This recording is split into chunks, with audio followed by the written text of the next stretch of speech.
If you're someone who's in a bit of a rut, like you're living a life that is full of degeneracy, you're smoking, drinking, watching porn, eating garbage food, and you just have lost all motivation in life, you have lost all discipline, and you just cannot seem to break this cycle, this vicious cycle of seeking instant gratification, then you absolutely need to get on monk mode. And breaking the cycle is not as simple as just thinking that I'm not going to do this again, because you very likely are going to do this again because your brain is hooked to this sort of instant gratification. So the very first thing that you need to do is unhook your brain from all these things that have completely morphed it into this instant gratification seeking machine.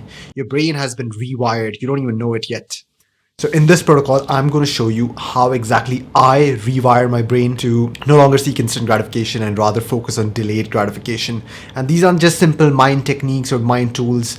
I believe that you can't just think yourself out of these addictions. You actually need to incorporate certain protocols that will biologically help in rewiring your brain. I'm going to show you the protocols I use in order to get back into monk mode. And I especially use these protocols when I've gotten off plan, when I've been eating shit, when I've been watching shit, and I really want to get back into the grind. I want to get back to being disciplined and motivated and focused. This is the exact protocol that I use. You can take this, copy this exactly the way it is, or make some changes. I'm going to tell you why do I have certain things listed on it. Okay, so let's get right into it. So this is the protocol that I have in order, and this is about a 30-day protocol. And in this protocol, our main mission is going to be to pretty much get back our discipline and stabilize our brain, remove all sorts of anxiety, remove the depression, just have a crystal clear thought process and get back our focus. Because whenever you get into degeneracy, whenever you get a porn addiction, a smoking habit, or get hooked to alcohol, you pretty much lose your ability to focus and your emotions become really volatile and unstable. And even when you quit these things, you feel a shit ton of withdrawal symptoms. This monk mode protocol will take care of all of that. It's going to give you a really, really stable brain, and it's going to really heighten your ability to focus, and you're going to have a crystal clear thought process. So let me get right into it. The very first column represents the day. I think if you truly want to reap the benefits of monk mode and really have a supercharged brain, then this protocol needs to be at least 30 days long.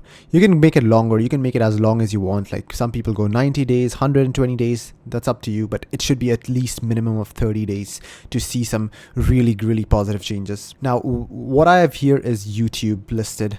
This pretty much means that this is where I'm going to be spending my time and energy, my focus. My working hours are going to be pretty much spent on my YouTube channel. You could have something like, I don't know, software engineering or career or breeding or academics or your side hustle listed here. Whatever it is, something that you're deeply passionate about, something that gives you meaning and something you want to excel in, listed out here. And always keep track of the number of productive focused hours that this will give you healthy amounts of dopamine. You know, each time you tick something off your to-do list, you actually are rewarded with healthy amounts of dopamine. So when you are going on this monk mode, you need to have a productive outlet. You cannot just sit in a room and stare at walls and pretend that you're a monk. That's not what this protocol is all about. You need to find channels to get rid of this excessive energy and time that you have in your hands. If you do not have this channel, you are going to either think internally and do self-destructive things, or you're going to chase instant gratification. So this is extremely important. I actually have two of these. I either focus on my YouTube channel or on my consultancy business. These two are the things that I would pretty much spend most of my time in. And you need to have at least one of these things in your protocol as well. The very next thing that I prioritize is my sleep. I cannot stress this enough. Nothing can be built on top of shitty sleep. If your foundation is weak, everything else is going to crumble. If you're sleeping 2, 3, 4, 5 hours a day, it's garbage. Like you are always going to relapse. You're always going to fail. You're always going to pursue things which are easy and convenient.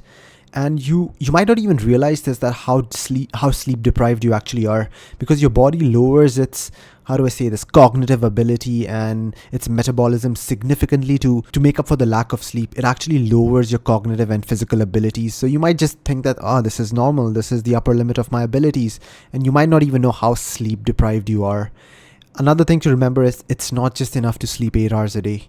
You need to wake up and sleep at the same time every single day consistently, at least for 30 days. If you do not wake up and sleep at the same time every day, And even if you get 8 hours of sleep, you are still going to feel like you have jet lag.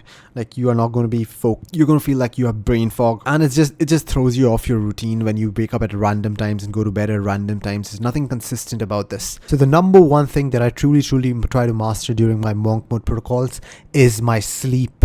It's non-negotiable. I have these tick boxes. These tick boxes represent that I've gone to bed at the same time and I've woken up at the same time and I've gotten a good duration of sleep. For me, around 7.5 hours to 7 hours is perfect, and this box indicates that I have done so. For those of you who are new here, my name is Jibreal Khan. I help men become the most productive versions of themselves and get rid of all their addictions to instant gratification. If you would like to have a one-on-one meeting with me, then check out the link in the description. This second box is that I've listed on is prayer. I truly believe that having a spiritual side to yourself or believing in a higher power really aids your purpose. It allows you to stay focused. It allows you to think of delayed gratification as opposed to instant gratification. I don't want to get too much into that, but yeah, not having a belief system pushes you towards nihilism, and you tend to believe that life is meaningless. And if life is meaningless, why even bother working hard? Why not just seek instant gratification? Of course, this subject matter is debatable, and we can have debates about it for the rest of human existence. So I'll just skip over it. Now, during monk mode, I do not prioritize training. Now, this is going to sound weird to some of you because apparently monk mode is closely linked to, I don't know, working out and just pushing the intensity. However, that's not the way I approach it. For me, monk mode is all about repairing the brain. And if I want to repair my brain, I am going to incorporate fasting into it, because that is the thing that really helps rewiring the brain. And when I'm fasting, I can't do like workouts that are too intense. So of course, there's going to be an element of training into it, but it's not going to be hyper intense and it's not going to be every day. I am going to be training on the days on which I am not fasting. So for example, right now I took 2 days off. The next day I'm just going to do, let's say, a heavy workout with weights. And this is going to fall on my recovery day. Recovery from my fasting. So I won't be fasting on this day, and my training is just going to be 80 to 90%. I'm not going to max out. I'm just going to have fun, get the blood flowing, start sweating, get those cocktails of neurochemicals flowing in my brain that aid my brain in recovering, that elevate my dopamine levels. Even my training during monk mode is centered around repairing my brain and optimizing my focus. So I train for the mind during a monk mode period and not for the body. Of course, what I receive at the body level, the hypertrophy, the muscle, it's just added on. It's just added on benefits. It's just a cherry on top of the cake.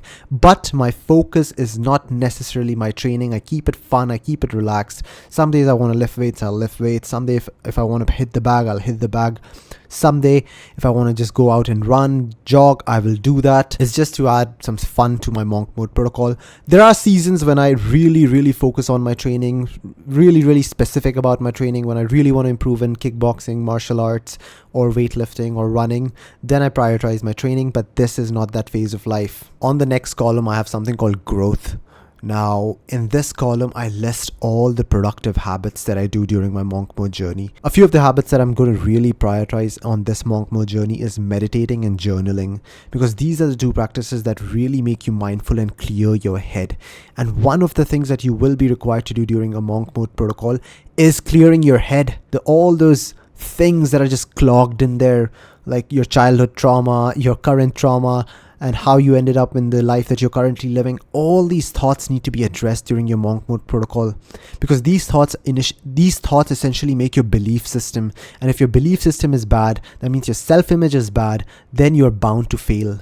So meditating and journaling really allowed me to fix my belief systems and unearth findings, really important findings that your brain needs to address. Otherwise, you're going to have anxiety and you're going to be psychologically stressed. Now, I have a bunch of healthy habits that I typically put in there. Like I listen to podcasts, I meditate, I journal. Additionally, I have more habits such as reading. And you could have a bunch of other habits that you really want to do during your monk mode protocol. But make sure these are activities that give you some amount of dopamine, but not cheap, shitty, temporary dopamine. You can't have like video games in there. It has to be something productive, something something that will grow you as a person. Because if you're going away from instant gratification, if you're going away from browsing TikTok, if you're going away from binge watching Netflix shows, then your life is going to have a void. There are going to be large intervals of time where you have like nothing to do. And during those periods of time, you have to go to your growth stack and figure out what activities can you use to fill that time. If you have big voids in your life, then you're just going to be bored and you're very likely to go back to instant gratification. So I urge you to like list out 5 to 6 hobbies and keep them ready so that you can use these hobbies to fill voids. And you could even actually integrate family into this growth stack.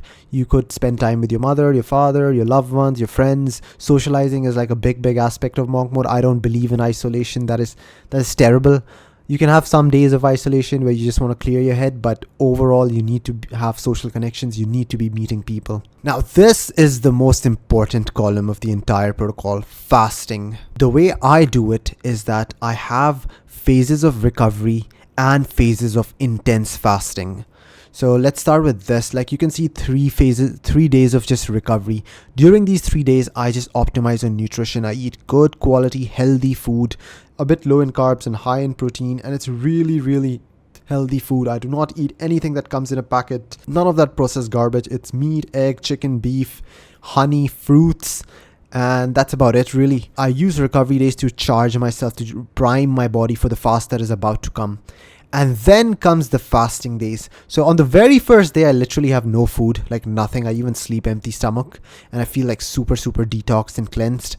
And the day after that, I again go on a 24-hour fast and only eat at night. So if you combine these 2 days, I have fasted for a total of 48 hours. So this is, I know to some of you, this is like really absurd. This is really intense. This might even sound really unhealthy, blah. But if you're an experienced faster, you know that this is not much and your body can really adapt to this, and you know all about the benefits that it offers. What I would recommend is if you are someone who is new to fasting, you do not do a 48-hour fast. You start with something like a 20-hour fast. That is really doable. Why do I exactly fast? The number one reason why I fast is because fasting helps you forget about instant gratification. Each time you do something that gives you a bunch of pleasure, it could be like watching porn or eating junk food or playing video games, your brain actually stores that information like, okay, this activity gave me a lot of pleasure, a lot of dopamine was released during this activity, so I am going to make this person crave that activity the next time I seek dopamine. And guess what happens? 2 or 3 days later, you start developing cravings, whether it's smoking, whether it's drinking alcohol, whether it's watching porn. What fasting does is eliminate all the cravings. It basically makes your body forget about these activities. And I know it sounds absurd right now, like how can this possibly be? How can it rewire your brain so fast? Like in like a couple of fasts, you pretty much tend to forget about the activities and have no cravings. But I urge you, try it. Do a 20-hour fast. Do a 20-hour fast and tell me, what urges do you have? What do you miss? If you're a smoker, you're not going to feel like smoking. If you're a coffee addict, you're not going to feel like drinking coffee, provided you do a 20-hour fast. And it should be like really clean fast. It cannot be, oh, I'm just having nuts in the middle, I'm having this and that in the middle, oh, it's still a fast. No food. That is what I mean by a fast. 20 hours of not eating even a gram of rice, even a gram of carbs, even a gram of protein. That is a fast. Do it religiously for 1 day and you're going to realize that, holy shit, all your cravings have virtually disappeared with a 20-hour fast. Of course, they're going to come back relatively soon if you don't continue with your fast. But this is a hack that really helps you in your monk mode journey. So I tend to be like really tired and depleted after a 48-hour fast, and I need to recover for 3 days. For 3 days, all I consume is good, nutritious food, prepare my body for the next fast, next 48-hour bout. For you, it could look something like a 20-hour fast, then you take 2 days rest, and then again a 20-hour fast, then you take 2 days rest, and again a 20-hour fast. What I've noticed is the longer the duration of the fast, the more recovery you need between the fasts. And if you're not fully recovered between fasts, you're probably going to feel like shit. Your head is going to cramp a shit ton. So I recommend that you do recover between fasts. So this is a very fast-paced protocol. In this protocol, I'm just optimizing for brain recovery. That is why I have these 5 48-hour fasts almost back to back with just 3 days of recovery between them, because my goal during these 30 days is to completely forget about all my hedonistic desires, all the instant gratification that I had previously succumbed to, and basically become a new man. It's going to burn me. Fasting literally burns you to a degree. You start consuming your own body. When you have no food around, your body starts to cleanse itself, it detoxes itself. So you're essentially becoming a new man. You're burning off parts of you that are no longer required. So when you fast, your body does a bunch of cool shit that is really, really healthy for your brain. So this was, in short, my monk mode protocol, and I will be adhering to this for the next 30 days. And I know this sounds super terrible and super excessive at the moment, but if you start with short duration of fasts, you can gradually increase the duration of fasts when your body adapts. So that's it, folks. With this, I've reached the end of the video. See you next time.